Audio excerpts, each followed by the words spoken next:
လောကကြီးမှာလူတွေပြောနေရှိကြတဲ့စကားတစ်ခွန်းရှိပါတယ်။အဲ့ဒါကတော့ဖြစ်သည်များအကြောင်းအကောင်းကြီးပဲ။ဒါမှမဟုတ်ရင်အရာရာကအကြောင်းရှိလို့ဖြစ်လာတာဆိုတဲ့စကားပါပဲ။ဒီစကားရဲ့နက်တဲ့ပင်ဟာဘလောက်ထိအောင်နှက်ဆိုင်တယ်လဲဆိုတာကိုဒီကနေ့ပုံမြင်လေးကနေတစ်စင်နားဆင်ကြည့်ကြရအောင်ပါ။တခါတော့ကတော်တစ်ခုတည်းမှာတရားကျင့်ကြံနေတဲ့ပညာရှိသည်တစ်ပါးရှိပါတယ်။ဒီနေ့မှာတော့လူငယ်တယောက်ဟာအလွန်အမဲဝမ်းနဲ့ပူဆွေးပြီးငိုယိုကရသေးကြီးစီကိုရောက်လာပါတယ်။ရသေးကြီးကငါတပည့်ဘာများဖြစ်လို့ဒီလောက်တောင်ပူဆွေးနေရတာလဲလို့မေးမြန်းလိုက်ပါတယ်။ဒီကလူငယ်ကရှာကြီးတငင်နဲ့ဒီလိုပြန်ပြောပါတယ်။အရှင်ဘုရား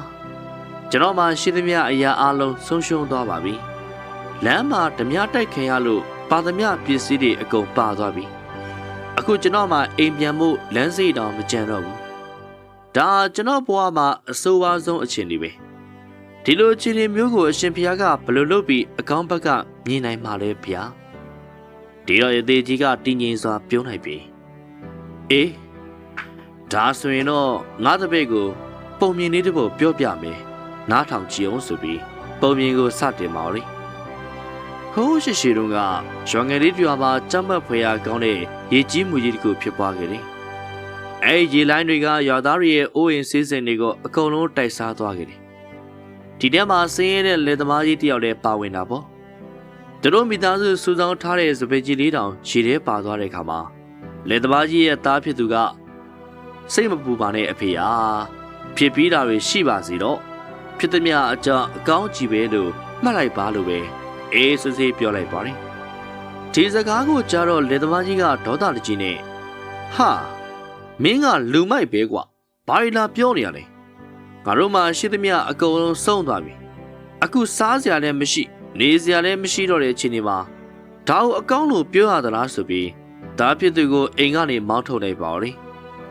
ကောင်လေးဟာမျက်ရည်တွေနဲ့အိမ်ကထွက်သွားခဲ့ရပါတယ်ညနေဆောင်တဲ့အခါဒါဖြစ်သူပြန်မလာသေးတာကြောင့်လက်သမားကြီးဟာနောင်နာရစပြလာပါတယ်အဲဒီအချိန်မှာပဲကယ်ဆယ်ရေးလှေတစ်စီးရောက်လာပြီးသူတို့ကိုကယ်တင်လိုက်ပါတယ်ရွာသားတယောက်ကခမည်းသားကိုမစူတင်ဘူးဗျသူပြောတာမှန်တယ်ကဲအခုပဲကြည့်လေကျုပ်တို့အသက်ဘေးကလွတ်မြောက်သွားပြီမဟုတ်လားလို့ပြောပေမယ့်လယ်သမားကြီးကတော့အသက်ဘေးလွတ်တာတော့ဟုတ်ပါပြီဒါပေမဲ့အိမ်မရှိစားစရာမရှိပဲငါတို့ဘာဆက်လို့ကြမလဲလို့စိုးရင်ကြီးနဲ့ညှင်းဆန်နေတော့ပါပဲသူဇနီးဖြစ်သူကတော့ပတ်စံမရှိပေမဲ့မျောနှင်းချက်ကိုတော့လက်မလွတ်ပါနဲ့အောင်ရှင်ကျမသူများအိမ်မှာအလုပ်လုပ်ပြီးကျမတို့မိသားစုအသက်ဆက်နေအောင်ရှာပါမယ်လို့အားပေးပါတယ်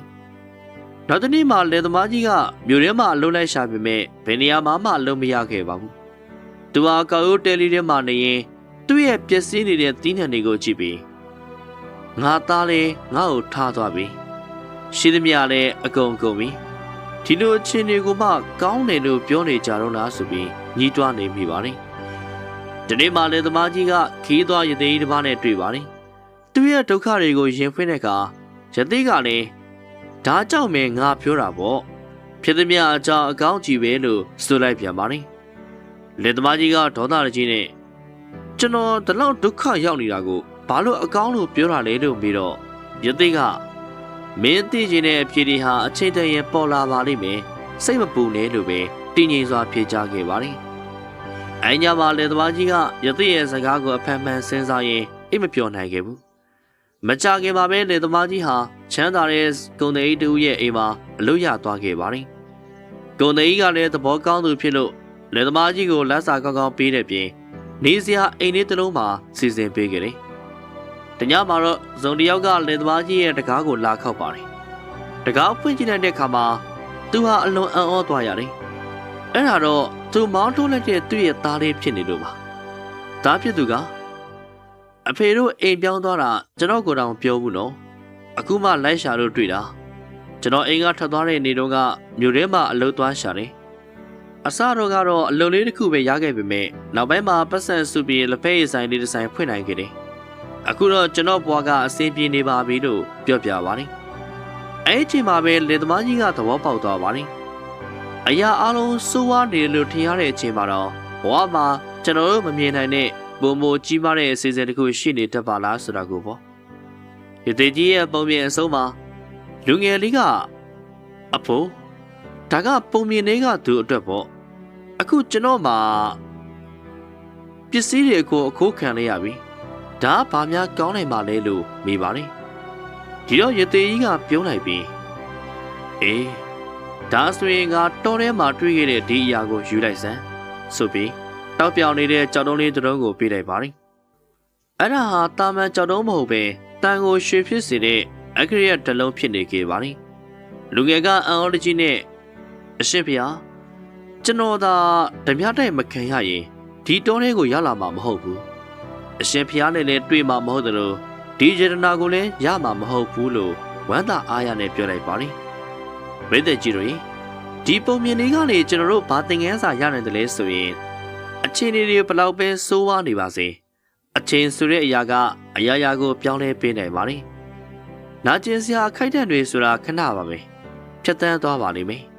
ဒါကြောင့်စိတ်ညစ်နေတဲ့အချိန်မှာနောက်ရရစီမဲ့ဆုံးဖြတ်ချက်မျိုးတွေကိုဘယ်တော့မှမချလိုက်ပါနဲ့တခါတလေမှာအဆိုးဆုံးလို့ထင်ရတဲ့အခြေအနေတွေဟာပုံမကောင်းမွန်တဲ့အပြောင်းလဲတွေစီကိုဥတည်နေတတ်ပါနဲ့အရာရာဟာအကြောင်းရှိလို့ဖြစ်လာတာပါအားလုံးပဲအားတင်းထားကြပါဦးဗီဒီယိုလေးကိုတီတီအောင်နားဆင်ပြီးသားဖြစ်တဲ့အတွက်အတွေ့အကြုံတွေရသွားနိုင်မယ်လို့ထင်ပါတယ်ဗေဒကြီးတို့ရဲ့ထင်မြင်ယူဆချက်ကလေးကိုလည်းကွန်မန့်လေးထဲမှာမှန်သွားပေးခဲ့ကြပါအောင်ဗျာ